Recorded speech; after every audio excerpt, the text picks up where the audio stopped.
방송에서 제공하는 부동산 정보에 대해서는 방송사에서 책임지지 않습니다. 결과에 대한 책임은 투자자 개인에게 있습니다. 전국의 시청자 여러분 안녕하십니까. 특히 지방 시청자 여러분들께 인사드립니다. 왜냐하면 이 프로그램을 진행하다 보면은 거의 제가 이 채테크, 재테크를 규제 지역, 특히 43개 지역 내에 있는 조정 대상 지역 내랄지 더 서울을 중심으로 채테크, 재테크를 진행하다 보니까 오히려 지방 시청자분들이 많으시거든요. 그러다 보니까 좀 섭섭할 수도 있습니다. 그래서 오늘 이 타이틀처럼 아두 2018년, 그 다음에 웰컴 2019년으로 정했습니다. 제가 내년에도 이 방송을 진행할지는 모르겠으나 2018년만큼 다사다난했던, 특히 부동산 정대책 면에서는 다사다난했던 해라고 볼 수 있습니다. 우리가 2018년 하면 특히 2017년 그는 촛불 한 해 뭐 그렇게 볼 수 있지만 또 2018년은 미투 운동이 일어났던 해이기도 하죠. 자, 미투가 꼭 우리가 알고 있는 미투보다도 미투, 나는 정말 정부 정책을 먹고 집을 못 샀더니 집값은 서울은 18% 뛰고 저만큼 가 있더라. 나 속상해. 이렇게 생각하시는 미투도 있을 수 있고, 나는 집을 지금 사지 않았고 내년에는 좀 내릴 것 같고 그러니까 아직 선택을 잘한 것 같은데, 이런 미투가 있을 수도 있겠습니다. 아무튼 시간은 가고 세월은 흘러서 2019년을 목전 앞에 두고 있습니다. 제가 오늘 하고자 하는 하두는, 그러면 2019년은 어떤 해가 될 것인가, 우리 부동산의 세테크, 재테크에서 특히 내년부터는 아두 텍스, 그러니까 굿바이, 매몰되는 세금의 정책들이 또 많이 있죠. 많이 바뀌죠. 그래서 아두 굿바이 세금 플래닝, 또 2019년을 향한 세금 플래닝, 웰컴, 새로운 뉴 2019년, 이런 얘기를 좀 해보고자 합니다. 그래서 제가 내년에 부동산 시장을 뭘 예측한다는 게 아니고 이 패러다임이 많이 바뀌고 있다.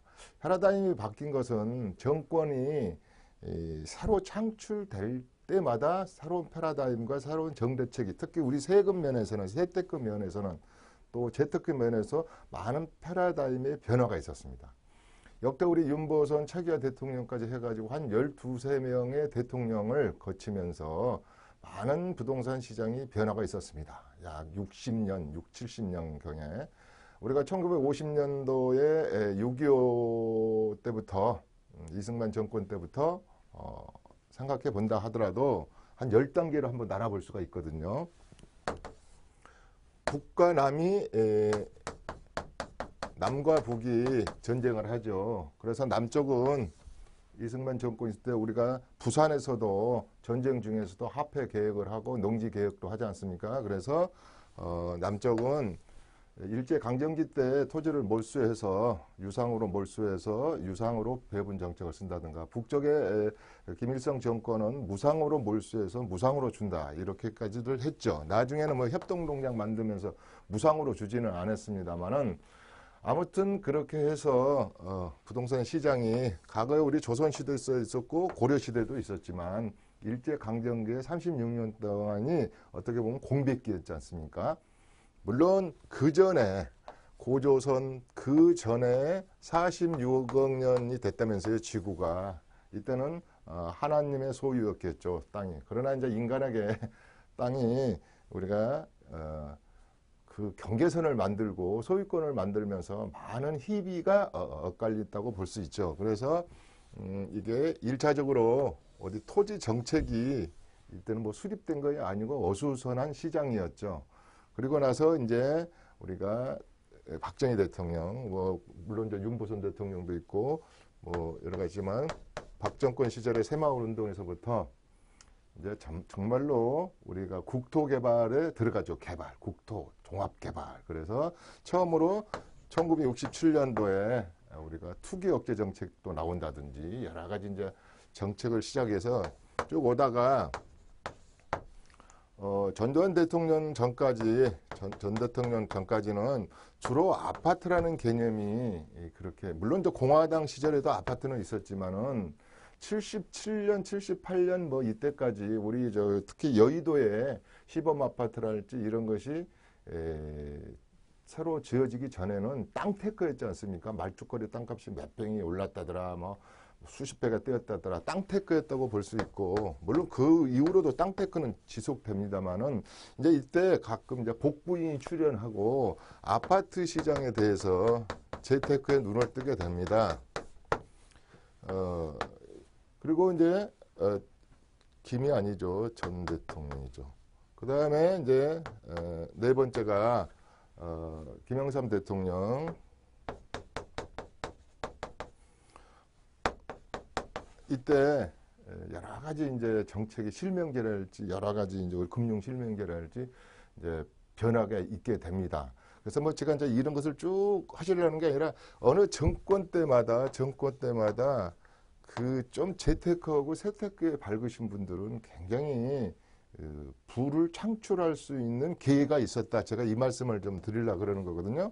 그리고 이제 우리가 이제 86도 겪으면서 이제 부동산이 뛰기 시작합니다. 이제 제일 뛰었던 것은 노태우 대통령 시절에 어느 한 해에는 30%의 집가 상승률이 있다든가, 뭐 일본도 그런 적이 있었죠. 그 다음에 각 그 시도를 유세를 다니면서 서해안 개발을 해주겠다, 이 동네에 지하철을 놔주겠다 막 하면서 가장 핫하게 부동산 시장이 달아오르던 시절이었죠. 뭐 저도 이때는 현장에 다 있었습니다만은 제가 좀 기억한 것은 제가 전두환 시절이랄지 대통령 시절이랄지 박정희 시절에는 제가 학교에 있었기 때문에 대학을 다니던 시절이었기 때문에 뭐 알바도 했지만은 이때 가장 부동산 시장이 뜨거웠던 단어는 그 10개로 나눠져 있던 것을 5개로 용도적을 축소하면서 여러분들 많이 들어봤던 준농림이라는 준농림 제도를 만들며 인해서 남한강에 그냥 너브 호텔, 그때 너브 호텔이란 말이 나오는데 너브 호텔이 막 지어진다든지, 어떻게 보면 도시의 근간이 되었던 도시의 외곽 지역이 굉장히 빠른 속도로 발전하고 막 전원주택 이런 것들이 많이 지어졌던 시절. 근데 나중에는 준농림 제도가 없어졌습니다만은 국토를 쉽게 개발할 수 있었던 시절이 있었어요. 그러면 다시 말한다면 이런데 이럴 때는 이제 아파트, 압구정동 아파트 막 저기 이제 여의도 아파트 그런 시장하고 토지 시장이 있었다면 이때는 또 준농림을 개발해서 용도를 변경해서 형질을 변경해서 또 속된 표현으로 한몫을 챙기는 재테크를 단단히 잘했던 분들도 있어요. 그 다음에 이때부터는 이제 아파트가 뛰게 되죠. 이제 우리 88 올림픽이고 이런 것들이 있으면서 이제 뛰게 됩니다. 그 다음에 이제 2003년, 2008년, 2000 뭐 쭉 오면서 여러 대통령이 있습니다만은 이어왔습니다만은 이때 이제 토지 공개념도 나오고 그러죠.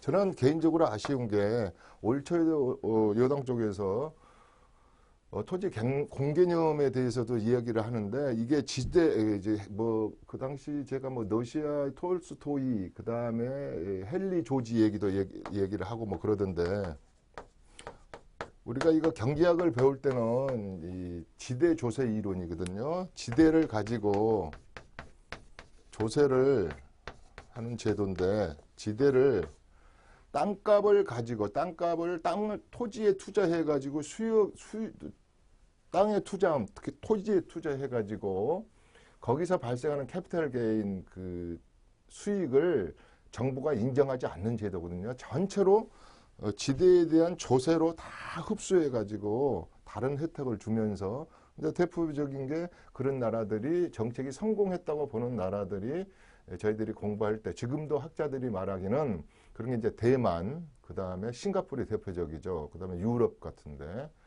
우리가 호주만 보더라도 시드니는 이런 헨리 조지의 정책을 써가지고 시드니 중심가가 민간들이 투자를 많이 했기 때문에 그러니까 집가를 상승을 못하게 하고 상승된 부분은 국가가 조세로 다 흡수해 버리니까, 그러니까 그 다음에 멜버른 같은 데 이런 제도를 안 써가지고 발전이 늦었다든지 메리트와 디메리트가 있지만 아무튼 이렇게 쭉 해봅니다. 그래서 이제 우리 노무현 대통령 때 그 유명한 그 극점에 달았던 2006년 노무현 대통령 때, 김대중 대통령 때는 이제 98년도죠. 이게 막 IMF 때 해가지고 막 겉바지도 흘러내리고 헛바지도 흘러내린다고 하죠. 전세도 38%, 뭐 집값도 48% 이렇게 내렸던 시절이 있는데 1년에서 1년 6, 7개월 만에 다시 또 이제 회복을 하고 이런 시장이었죠. 그래서 아주 힘든 시장이 있었고 김대중 대통령 시절에 가장 내가 생각나는 것은 표를 의식했는지는 모르겠으나 우리 전체의 전국대의 5.4%나 되는 그린벨트를 대폭 풀게 되죠. 그때 그린벨트를 푼 지역을 정확히 특히 중소도시는 다 풀었으니까 그때 또 재테크를 잘 하신 분도 있었고 그리고 나서 이제 또 노무현 대통령 때는 그 말대로 정권 우리 말기에 이런 말씀도 하셨잖아요. 진짜 우리 시장 경기의 원리에 도저히 맞지 않고 이해할 수 없는 것이 강남의 명품 아파트다 할 정도로 2006년도에 극점을 달하지 않습니까? 그리고 나서 이제 또 우리 이명박 정부 때는 또 경기가 좀 죽는다든지 또 죽은 경기를 본받아서 또 우리 박근혜 정부 때는 우리가 2013년 4.1 대책 이것은 흥행을 위한 대책이죠. 초이 노픽스 해가지고 최경환 총리께서 전체를 다 풀어라. 다 풀어서 흥을 돋궜던 것이죠. 그런 후유증이 지금도 시달릴 수도 있고 이제 그렇지만은 어떻게 됐든 간에 우리가 지금 문재인 정부에 들어와 가지고 우리 또 4.1 대책이 또 하나 있죠. 이게 작년에 올해 4.1 대책. 어떻게 우연히 이렇게 4.1 대책이 이렇게 겹치더라고요. 이때는 풀어줬던 대책이고요. 문재인 정부에서 들어와 가지고 2017년 정책은 아주 세금이랄지 이런 공적 우리가 뭐라 그러죠. 그 매수 매도를 이게 거래 절벽을 만들어 버리는 정책이었고 거래를 활성화시켰던 정책이었고 왜 제가 이 말을 하냐면 이렇게 놓고 보니까 이렇게 쭉 한 10단계를 놓고 보니까 희비가 엇갈리고 롤러코스터 타는 것처럼 경기를 부양하고 이렇습니다. 경기를 부양하고 경기를 철퇴를 가하고 적당히 풀어주고 또 경기가 또 폭발하면 또 막고 이런 시즌이 어떻게 보면 이런 시즌이 이렇게 롤러코스터를 탔다. 근데 나는 재테크 상식이 없는지 또 조금 내가 재수가 없는지 왜 롤러코스터를 거꾸로 타가지고 그린벨트 풀릴 때 배 들어올 때 노를 저어야 되는데 다 또 썰물 밀물 이게 박자가 맞지가 않게 돼가지고 재테크를 못했다는 분도 있고 이렇게 되보면 저는 이렇게 30년 동안 이 현장을 바라보지만은 저도 대한민국의 이 부동산 시장을 정말 알 수가 없는 시장입니다. 그래서 이걸 한번 봤거든요. 1950년대에서부터 오늘 2018년 아두 이 시점까지 58년간에서 60년간 우리가 정부가 수립이 예를 들어서 48년 됐다. 2018년이다. 70년간에 희비가 엇갈린 시장이었다. 이제 며칠 있으면 아주 굿바이 부동산 시장이다.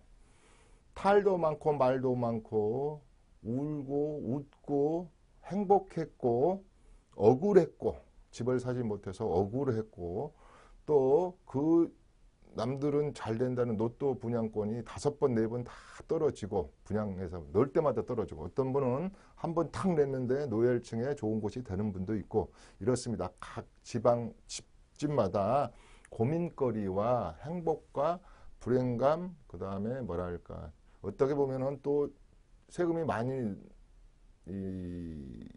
부과됐거나 부과할 예정인 분들은 또 조세 저항감도 느낄 수 있고 아무튼 그렇습니다. 자, 죽은 과거는 죽은 과거로 묻어버려라 했습니다. 물론 이런 과거가 미래를 볼 수 있는 눈도 될 수 있습니다. 그래서 제가 잠깐 한번 짚어봤다. 이렇게 한 70년간 굴곡진 삶도 있지만 부동산 시장이 재테크 시장도 요동을 쳤다. 한 10단계로 나눠볼 수 있겠더라. 제가 원래 성격이 이렇게 10단계로 나누는 버릇이 있어서 우연히 나누다 보니까 이것도 한 10개 대회가 하다가 말았지만은 이제 이것만 할 얘기가 아니니까 한 70년간이 이랬다. 말죽거리 땅이 200원 하던 것이 지금은 1억이 뭡니까? 지금 뭐 상상할 수 없는 곳까지 와 있다. 또 집도 전두환 대통령 시절에 분양가가 134만 원이었다. 평당. 해밀리 아파트 저기 지금 오륜동에 그 우리 저기 손수천 아파트 분양가가 134만 원이었다. 그 당시 제가 부동산에 처음 입문했을 때 34평의 분양가가 34평 분양가가 4,300만 원이 안 됐다. 68평 해밀리 아파트 분양가가 집에 사우나 시설도 있습니다. 이 아파트 분양가가 1억 2천원 시절이 있었다. 제가 직접 이때는 현장에 있었던 시절입니다. 지금 보면 이렇게 까마득하죠. 참 지금 보면은요. 우리 지금 강남에 반포에 분양하는 게 4,300만 원이 넘어요. 평당 5천만 원 시절이 있었는데 전용면적 25.7평 계단식 페어그라스 돼 있고 이게 해밀리 아파트나 선수촌 아파트 우성 아파트는 더 쌌습니다. 저 삼풍 아파트는 더 쌌었어요. 이것이 분양가가 전체 분양가가 33평 분양가가 4,300만 원이었다. 세상이 바뀌어도 너무 많이 바뀌었다. 이런 말이죠. 이게 지금 30년 전 얘기입니다. 뭐 이전 얘기는 뭐 음아파트 분양가가 평당 67만 원 시절도 있었다더라. 뭐 이것은 차지하더라도 이런 고층 아파트가 이제 생기게 되거든요. 15층짜리 계단식이다 이런 말이 나와요. 막 이럴 때 이때 분양가가 134만 원이었다. 이걸 한번 해상해 보는 겁니다. 그러나 지금 생각해 보면 그때 집을 못 샀거나 아우 그때 내가 집을 사고도 남았는데 왜 내가 전세 살았지 이런 분들은 속상합니다. 그래서 한번 뒤돌아 봤습니다. 70년을 뒤로 한번 가봤고 30년을 뒤로 한번 가봤고 그렇습니다. 우리가 흔히 하는 말이 이렇습니다. 그 당시 내가 음마아파트 전세 끼고 5개만 사놨으면 내가 노후가 편할 텐데 이런 말을 많이 하지요. 88년도 아다시피 5천만 원, 5,800만 원, 6천만 원이 안 됐으니까 이게 지금 17억에서 19억, 뭐 20억이 간다더라. 이런 식으로 아파트와 토지 시장을 돌아봤습니다. 자, 웰컴 2019년입니다. 19년이 밝아옵니다. 자, 그러면 어떻게 해야 될까? 그러면 앞으로 2019년은 또 어떤 지뢰밭이 있고 어떤 해피한 조언이 있을 수 있을까? 그게 첫 번째 하두는 이렇습니다. 부단 2019년만은 아니겠죠. 2019년, 20년, 21년, 22년 아직도 여기 우리 저 문재인 정부 쪽에만 보더라도 40개월이 남아있지 않습니까? 우리가 12월 달까지 20개월이 지났고 3분의 2가 장장 남아있습니다. 이랬을 때 아까 제가 10개의 각 대통령별로 그 흐름들을 봤는데 앞으로 그러면 어떤 시장이 남아있다는 것이냐 봤을 때 저는 저의 첫 번째 예감이 드는 것은 이렇습니다. 첫 번째는 전번에 한번 말했지만 TOT 사격 시대가 끝났다. 토탈 오브 타겟. 그러니까 토탈적으로 오르고 토탈적으로 내리는 시장이 아니고 딱 하나 표현을 한다면 하늘에 구름이 이렇게 많이 꾸어져 있어요. 이제 장마 구름이 촥 서울 하늘을 뒤덮고 있습니다. 지금 이제 그 장마철에. 그러나 비는 다 내리지 않습니다. 그 말은 서초구만 내릴 수도 있고 저기 노원구만 내릴 수 있고 이자 관악산 밑에 금천구만 내릴 수 있다. 그렇기 때문에 하늘이 쫙 비구름이 잔뜩 끼어 있다고 해서 비가 다 오지 않는다. 이 말을 다시 바꾸면 어떤 경기가 내년에 1.1%가 더 아파트 시장을 오르는다더라. 두 번째 시장은 서울도, 도자를 크게 씁니다. 서울도 내린다더라. 지금 지방은 많이 지금 경기가 안 좋잖아요. 아파트 시장만 보더라도, 토지 시장만 보더라도. 근데 서울도 내린다더라. 이런 도자 표현이 있고요. 서운자 표현이 있어요. 서울은 그래도 내년에 1.1%에서 또 어떤 분들은 8%까지 오를 수도 있다더라. 아무튼 오르고 내릴 것입니다. 그러나 서울시 25개 구를 구름이 쫙 덮고 있다고 해서 어느 구만 내리고 어느 구만 내리다. 선택적, 선별적, 그러니까 물건별로, 지역별로, 그 다음에 특히 우리 애정주택, 재건축이랄지 재개발은 진행도별로, 다시 말해서 진행도별로, 그 다음에 각 구별로, 구에서도 동이 있죠. 동에서도 또 아파트 단지별로, 이건 명암이 엇갈린다. 앤드 지방도 마찬가지입니다. 지방에 제가 뭐라 그랬냐면 지방에 압구정동이 있고요. 지방에 반포가 있고 지방에 강남이 있다. 그 예를 들어 강주로 한번 얘기를 들어볼까요? 뭐 광산구 중에서도 아크로루브가 또 있고 첼리투스가 있고 다 그렇다. 그러니까 제 말은 선호도가 있고 희소성이 있는 부동산은 절대 값어치가 있다. 그렇기 때문에 일본의 하들은 앞으로 40개월 넘은 지금 우리 부동산 시장 정책을 이렇게 에워싸고 있어. 이게 바뀌지 않는다고 하면 규제 정책이 아주 스트롱하죠. 그러니까 아주 교각사루라 그래가지고 지금은 거래 절벽 시대입니다. 아주 그냥 거래가 거의 안 되고 있잖아요. 근데 언제까지는 지속될지 모르겠어요. 이랬을 때 보면은 일본의 하드는 TOT 사격에서 벗어나서 스나이퍼 시대다. 핫스팟 지역만 오를 때는 오르고 덜 내릴 것이다. 반대로 말하면 그런 지역을 벗어나면 얼마 전에 제가 지하철 이론 해드렸죠. 이거 일리암스 이론 해줬습니다. 제가 일리암스 레드삭스의 이 타자 4%대가 왜 4%가 나오는지를 이야기할 때 이 지역 이 존에 들어오는 부동산은 이 존에 속해 있는 부동산은 내림이 없을 거나 내리지 않는다면 오를 일만 있거든요. 반대로 이 존에서 벗어난 이 타겟 시장에서 벗어난 이런 부동산은 더 내릴 가능성이 있다. 그러니까 종목 선택 잘해라. 주식하고 똑같습니다. 종목 선택 잘해라. 가치주 개발해라. 가치가 있는 것은 내리지 않을 거 더 올라갈 것이다. 희소성 있는 거 해라. 그러니까 이것은 누구나 아는 일이지만 실질적으로 그것을 지켜가면서 연구해 가면서 분석해 가면서 부동산을 고르는 곳은 없어요. 별로. 제가 이걸 강의할 때 꼭 하는 말이 하나 있는데요. 꿩이란 녀석이요. 먹이를 먹을 때 9번을 두루번거리거든요. 조그만 병아리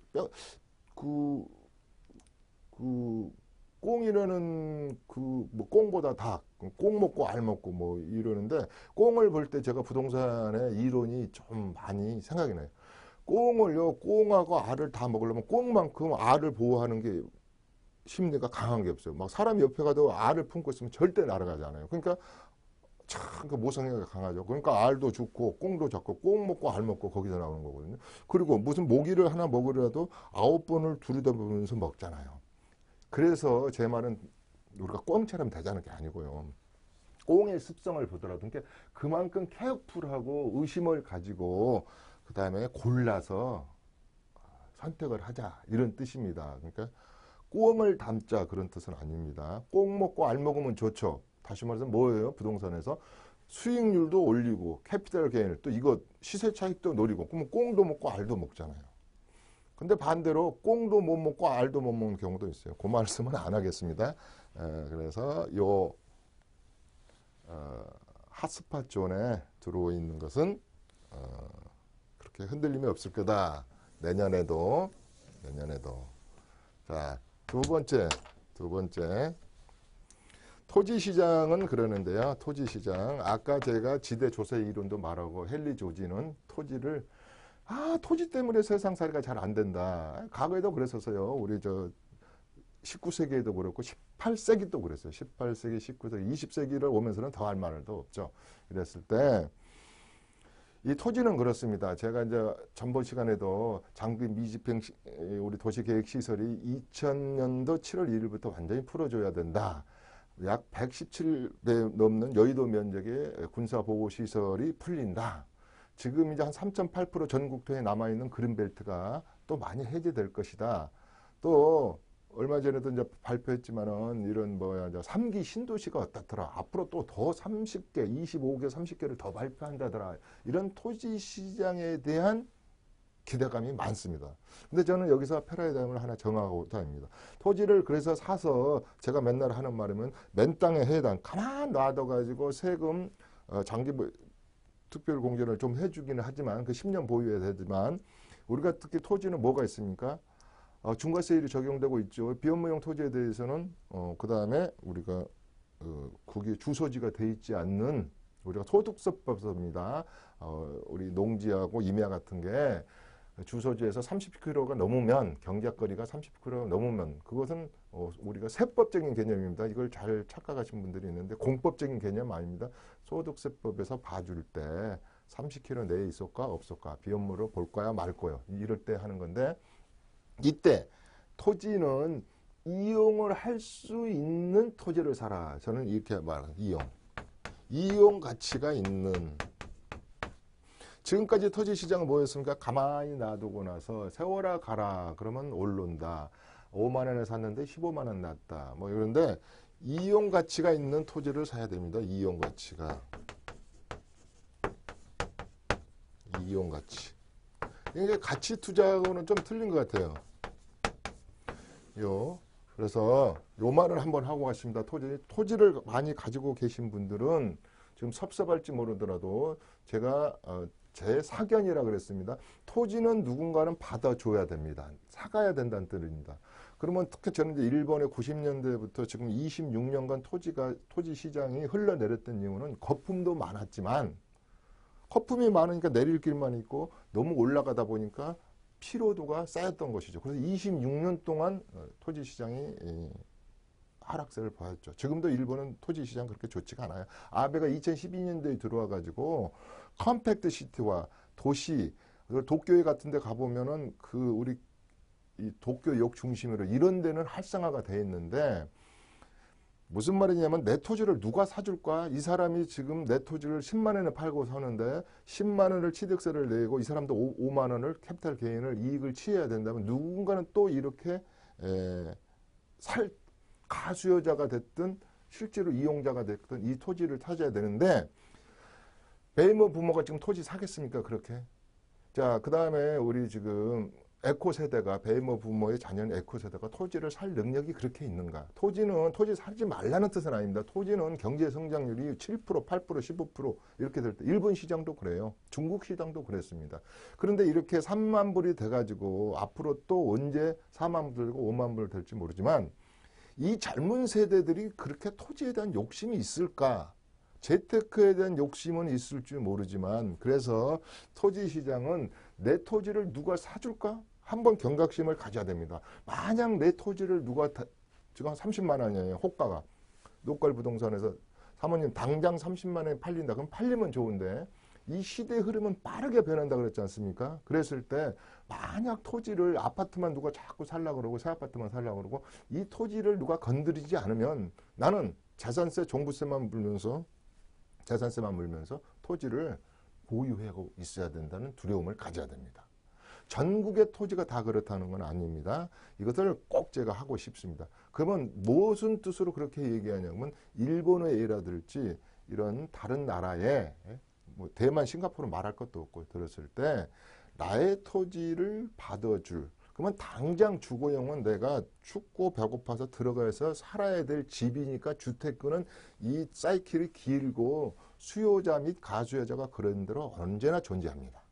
근데 토지 시장은 아까 중과세율 시장에서 가장 중과세율입니다. 지금 시장에서 여러적으로 우리가 흔히 말해서 세 가지 원칙 그러니까 환원성도 그렇고 수익률 면에서 그렇고 지금까지는 토지만큼 수익률이 좋아왔던 시절이 없어요. 제가 말한 말죽거리 땅값 200원짜리가 400원짜리가 1200원에서 3000원 이것이 지금 1억이 된다. 수익성이 좋았다고는 할 수 있어요. 근데 또 증권을 하신 분들은 무슨 소리요? 삼모시기 주식을 사놨으면 지금 400배 올랐습니다. 관리하기 싫었습니다. 양도소득세 자유로웠습니다. 이런 것을 말하는 분도 있었어요. 지금까지 제일 재테크를 잘하는 건 주식이었지 뭔 일이야 이러고. 뭔 소리요? 그래도 집, 아파트 가지고 재테크한 게 이거였지. 그러니까 토지 시장과 주식 시장과 재테크 시장을 주테크 시장을 이렇게 경쟁을 해왔는데 과연 누구는 이제 3등을 해야 되는 겁니다. 지금까지 누가 1등을 했더라도. 그래서 토지 시장은 그렇게 얘기를 하면 좋겠습니다. 그래서 내가 뭐 토지 사지 말라는 뜻은 절대 아니라 그랬습니다. 왜? 이 토지에 관계된 비즈니스를 가지고 있는 분들은 저를 그냥 또 방송국에 전화하겠죠. 그런 뜻이 아닙니다. 제가 말하는 것은 이 옥석을 가리자는 뜻에서 이야기하는 겁니다. 누군가는 내 토지를 사줘야 되는 겁니다. 전국에 5천만 필지의 토지를 누군가는 사줘야 된다. 참고적으로 일본은 40만 헥타르든 뭐든 국가에서 토지를 가져가세요. 그냥 명의이전 해 가져가세요. 그것도 뭔 소리야. 가져오면 내가 더 불편해. 재산세 걷어야 되는데. 이렇게 돼 있는 현장이 토지의 용도별로 틀려요. 다는 아니라 그랬습니다. 28개가 되는 지목이 다 그렇지는 않다 그랬습니다. 그러다 토지가 어디에 있느냐에 따라서 다 틀리다 그랬습니다. 그래서 저 전체적인 토지를 놓고 말하는 건 아니다. 그래서 토지 시장을 한번 얘기해 봤습니다. 자, 그 다음에가 세 번째가, 과연 그러면 이렇게 지금, 거래 절벽 시대, 매매 절벽 시대, 이게 중과세 드시는데 그러면 대체 상품은 있느냐? 대안을 내놔라. 대체 상품이 있느냐? 주식이 안 되면 다른 대체할 수 있는 상품이 있느냐? 채권이 있느냐? 리츠 상품이 있느냐? FX 상품이 있느냐? ELS가 있느냐? 대체 상품을 내놔라. 그러면 나는 그냥 가만히 있으라는 소리냐? 물가는 올라가고 그랬을 때 풍선 효과 상품이 있느냐 이거죠. 지금 우리 9.13 대책 이후로 4.1 대책 이후로 정대책 이후로 그렇게 풍선 효과가 전혀 없었다고는 할 수 없고 종류별로 없었다고는 할 수 없는데 가가 아까 제가 10개의 대통령 시절보다는 풍선 효과가 없는 편에 속하다 그래요. 지금 제가 봐도 그래요. 예컨대 규제 지역을 이렇게 해서 43개 규제 지역을 확 묶어버리면 과거 같으면 비규제 지역은 지금 훨훨 날아가야 되거든요. 전혀 거꾸로 거래가 없습니다. 이것은 심각하다 할 수 있다. 그래서 제가 이제 앞으로 뭐 얼마 남았는지는 방송이 남았는지 모르지만 그럼 부동산의 대체 상품이 뭐냐? 부동산의 파생 상품이 뭐냐? 그것을 언제 이야기할 기회가 있겠지만 우리가 모 아니면 도, 아까 꽁 대시 닭 그렇듯이 대체 상품에 대해서도 금융 상품에 대한 대체 상품, 대용 상품, 그 다음에 우리 부동산 시장에서도 투자해 자본금이 지금 5억이 있는데 어떤 것을 내가 베팅을 해서 거기에 담그기는 힘들 때 그럼 뭐 해라는 소리냐? 은행에 가만히 놔두라는 소리냐? 주식을 사라는 소리냐? 채권을 사라는 소리냐? 환율에 투자하라는 소리냐? 유가 선물에 투자하라는 소리냐? 간접 자본에 투자하라는 소리냐? 그럼 뭘 해라는 소리냐? 또 다른 말로 대체를 한다면 주거용 상품 시장이 이렇게 중과세율이니까 요새 우리가 과거에는 빌딩이 거래되는 것이 딱 보면은 건수가 우리가 10위권 이내에 들까 말까 했거든요. 그런데 지금 우리 서울 도시를 보면은 우리가 지금 요즘은 3위를 하고 있습니다. 그러니까 이런 돈이 한 곳에 머무르지 않고 이렇게 흘러다닌다는 거예요. 그러니까 그렇게 본다면 그 대체 상품 쪽으로 흘러가고 있다. 약간의 풍선 효과에도 있을 수 있어요. 워낙 우리가 3주택이면 68%의 중과세율이고 여러 가지 제약이 많아서 그게 교각 사료가 될 수 있다. 이런 말씀도 드린 적이 있습니다. 그 다음에 아까도 말했듯이 내년에도 마찬가지일 겁니다. 내년에도 우리가 그 부동산 투기를 근절하는 정책을 지금 10번을 썼습니다. 공급 대책까지 엊그저께 9월 21일까지 또 신도시 발표까지 11번, 12번 수없이 앞으로 내년에도 발표가 될 겁니다. 그런다면 지금까지는 우리가 20개월 동안에 우리 김현미 국토부 장관 시절 지금 차제 하에서는 지금 한 10번 넘는 투기 근절 대책, 제발 투기를 좀 억제하고 수요를 억제하고 그만 사세요. 제발 이렇게 뛰어서는 나라가 어떻게 가겠습니다 하는 것은 투기 근절 대책이었습니다. 그런데 이 자체가 아예 이제 거래 절벽을 만들어 버리다 보니까 이게 웅덩이 물도 순환해야 되고 우리 피도 이렇게 순환돼야지 건강하잖아요. 스트롱하잖아요. 또 우리 경제도 마찬가지입니다. 그래서 현재의 제일 문제가 내년에도 마찬가지인데 내년에 4번의 하드는 현금화, 캐시로 현금화 하는데 어려움을 호소할 것이다. 내년 5월 달에 우리 아들 보내야 되는데 이게 팔려야지. 동대문에 마포에 하나 재개발 사놨는데 안 팔린다. 거래가 절벽이 돼버렸다. 그래서 거래가 아주 식도 말해 근절돼 버렸다. 이렇게도 표현할 수 있겠네요. 그래서 내년에 그 현금화가 안 되면 부동산은요 이게 참 문제가 돈이 많이 베팅돼 있잖아요. 그래서 이게 고위험인 거예요. 그러니까 하이 리스크면서 로우 리턴. 그러니까 저수익을 얻을 수밖에 없는 구조가 되는 거예요. 물론 작년 10월에 잔인한 주식시장도 그렇고 작년에 가장 힘들었던 것이 부동산 시장은 웃었고 주식시장은 울었다.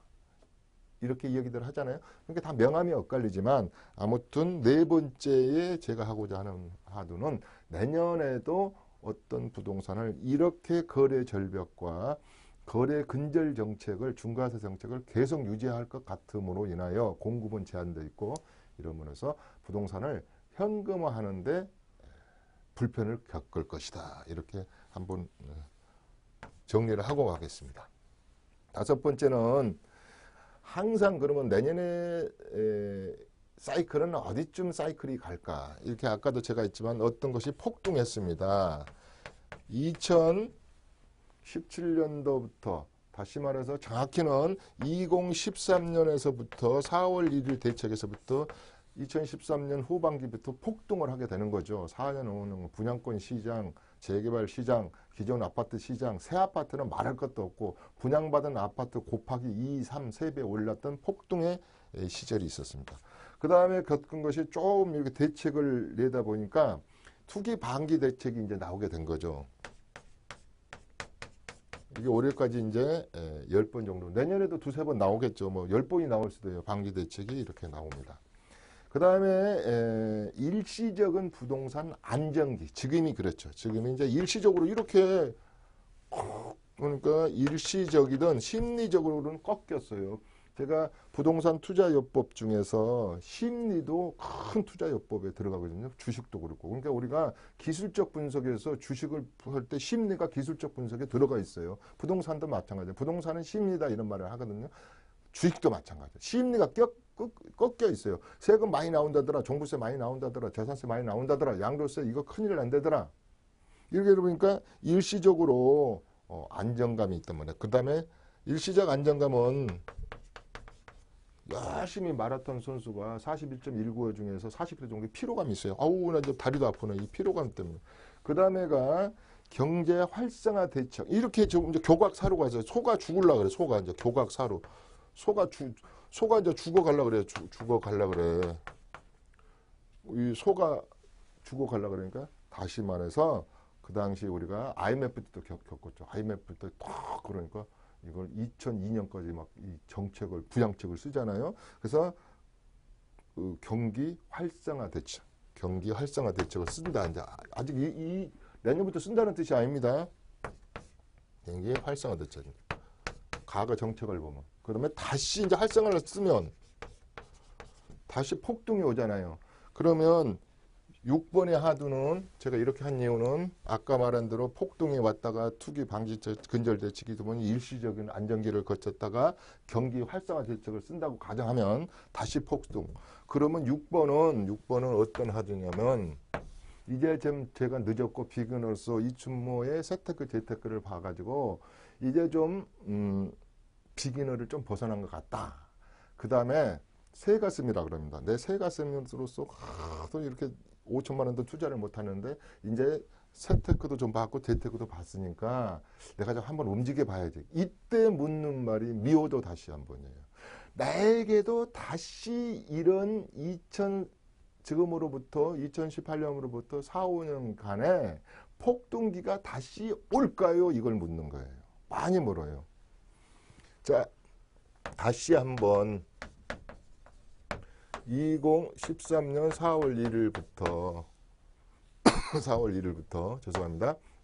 2018년 4월 1일까지 이런 다시 한 번의 폭등기죠. 폭등기. 우리가 주택가 가격이요 1%만 올라도 그렇게 많이 올랐냐 그러잖아요. 서울시 8%, 뭐 지방이 6.8%, 뭐 여하튼 뭐 대단했지 않습니까? 이걸 19년, 20년, 21년, 22년 혹시나 이 다른 정권이 들어서서 다른 정권 21년, 22년, 23년에 이런 기회가 온다면 나는 준비를 해야 되지 않을까 이런 것을 물어요. 이게 묻습니다. 그래서 제가 이걸 시간이 어떻게 돼가는 겁니까? 이걸 뉴질랜드 사람 말로 표현해요. 이런 말 들어보셨죠? 뉴질랜드 새. 1억 6천만 전에 오스트레일리아에서 호주에서 이게 떨어져 나갑니다. 우리가 지진을 다 이게 감지하면 포유류들은요 벌써 쫙 그래서 이 대륙이 떨어져 나가는 시점이 바로 떨어져 나가지 않으니까 이쪽 호주로 다 피해버려요. 그래서 떨어져 나갔어요. 뉴질랜드가 떨어져 나갔어. 새들만 갔어. 새는 날아갈 수 있으니까. 그 새들이 날아다닐 필요가 없죠. 뭐 하려고 피곤하게 날아다녀요. 밑에 포유류가 하나도 없는 거예요. 자기를 괴롭힐 상대가 하나도 없으니까. 그러니까 새들이 밑에 날아와서 몇만 년을 하니까 새가 날지를 못한 거예요. 우리가 비둘기도 그런다면서요.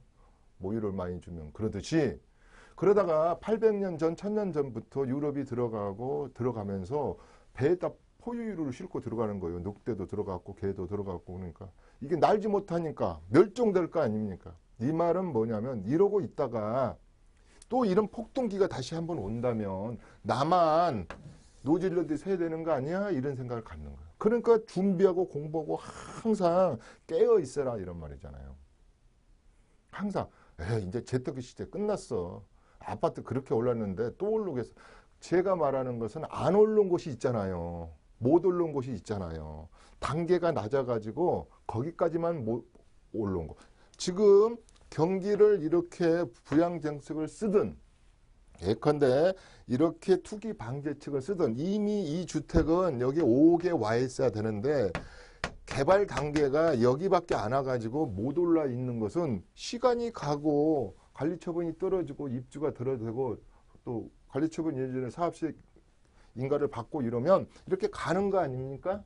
이거하고 정책하고 관계가 없이 늦기 때문에 저평가되었던 것이죠. 그래서 뉴질랜드의 새가 되지 않으려면 아까 새 가슴 그랬잖아요. 그러니까 새 가슴이 되지 않으려면 항상 깨어 있어야 된다. 그러니까 다시 말해서 뭐라고요?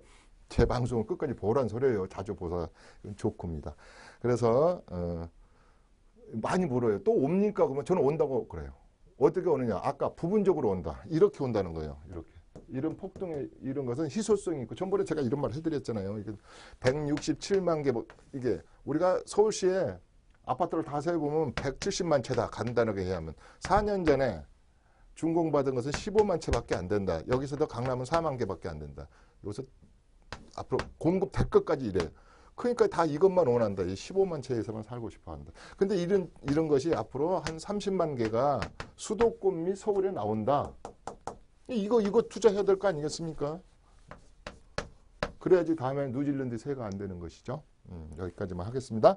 그래서 기회는 온다. 기회는 또 있다. 청약 기회를 오직하면 제가 그랬잖아요. 지금 청약 저쪽 안 들어오는 사람이 없죠. 2,400만 개 통장이 있으니까. 혹시나 뭐 다시 깨버리거나 뭐 5년 대장청 금지 기간에 걸리신 분들은 가만히 놔둬라 그랬어요. 통장 버리지 마시고 깨트리지 말고 또 기회가 온다. 이렇게 얘기해요. 왜? 새 아파트 증후군, 새 아파트만 그렇게 좋아하기 때문이다. 이런 얘기도 했습니다. 그 다음에 6번은 이제 수익 환산법이다. 이것은 뭐냐면 부동산을 이용함으로 인해서 이제는 그 어느 정도의 수익률을 얻을까를 고민하는 시대가 됐다. 그래서 수익 환원법에 대한 고민.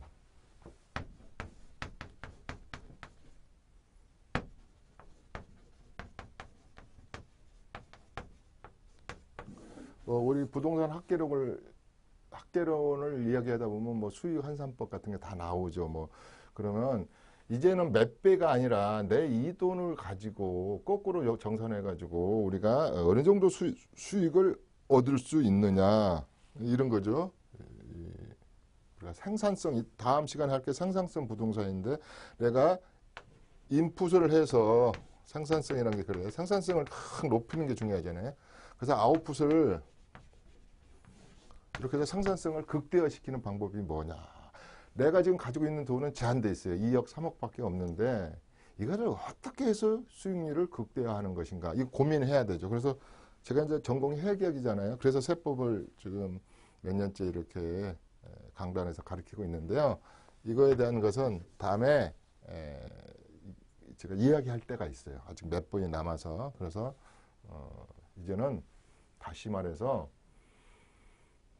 저는 이런 말로 표현하고 싶네요. 대박 상품이 그대에게 그렇게 쉽게 다가서지는 않을 것이다. 과거처럼.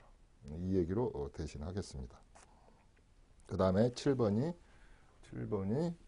부동산 간접 투자 시대의 도래. 이러다 보니까 여러 가지로 이제 어렵죠. 그래서 8번인가요? 부동산을 가지고 직접 투자 시대 뭐 이러기도 했잖아요. 지금은 다 직투 시제였죠. 우리가 지금 직투가 잘 되는 것은 외국에서 주식을 산다든가 물건을 살 때는 직투식이죠. 근데 지금까지는 모든 우리 70년 동안은 직투였어요. 직투. 그리고 외국은 간접 투자가 많이 활성화되어 있는데 우리가 2006년도인가 들어올부터 삐끗하게 들어와 가지고 이게 막 부도가 나고 그랬거든요. 그래서 이제 간접 투자 상품 시대다. 간접 투자는 두 개가 있죠. 니치 시장하고 리얼 에스테이트, 부동산을 리얼 에스테이트를 인버스트먼트 해가지고 트러스트를 하는 니치 상품이 있죠. 그 다음에 펀드 상품. 우리가 주식이면 뮤추얼 펀드 뭐 이런 펀드 상품 있잖아요. 이런 식으로 두 가지로 이제 작년 재작년에도 이런 것이 인기가 있었어요. 그래서 앞으로도 더 이렇게 간접 투자 시대, 직접 투자 시대가 가고 간접 투자 시대의 장점이 뭐예요? 소규모로 돈이 가지고 있는 이게 처음에 이 니체를 만들 때 목적이 그래요. 미국 같은 데인데 아니 너희들 몇십만 불 있는 애들만 지금 부동산 투기해란 소리야? 우리 지금 월급쟁이는 이제 내가 모아놓은 게 500불이거든, 2000불이거든. 우리도 띄워줘 이런 거예요. 지금까지 우리도 마찬가지죠. 부동산을 시장을 내가 아파트를 하나 살려고 그러고 뭘 하려고 하면 1000만 원짜리는 어디 가서 상담이나 해주겠습니까? 그러니까 펀드와 니치 시장을 열어놨고 이런 시장이 활성화될 것이다. 이래요. 그래서 니치 시장 중에는 뭐 우리가 상장되어 있는 것도 있고 그러죠. 그 다음에 8번이 시간이 이거 빨리빨리 해야 되겠다. 이거 많은데 내가 이거 또 다음 시간에 해야 되나?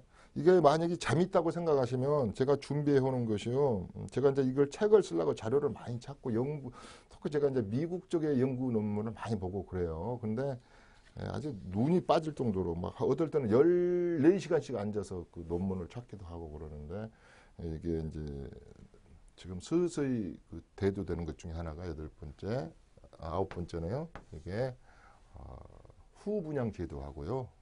후분양 제도하고 장단점이 다 있어요. 후분양 제도하고 선분양 제도가. 그 다음에 원가 공개해라. LH나 SH에서 하는 것만 할 것이 아니라 민간인들 당신들도 원가 공개 좀 해주세요. 근데 그 당시 그 노무현 대통령 유명한 한 말 있죠. 아니 10억을 장사가 10억을 미칠 때도 있고 이익을 벌 때도 있는데 좀 그렇다. 그러니까 이게 원가 공개해라 후분양 해보라 그러면요. 또 지금도 공급이 문제인데 이게 국가에서 공급하는 게 한정돼 있어요. 민간인들이 개발업자가 데벨로퍼가 아파트를 많이 공급해야 되는데 결국은 아파트 시장은 공급에서 만나게 됐다 그랬잖아요. 공급이 넘쳐버리면 일본이 그런 거라 그랬지 않습니까? 저번 시간에 일본이 90년대부터 경기는 죽었는데 이 주택에 대한 공급, 아파트 공급, 아파트 그러잖아. 맨션, 아파트먼트의 공급은요.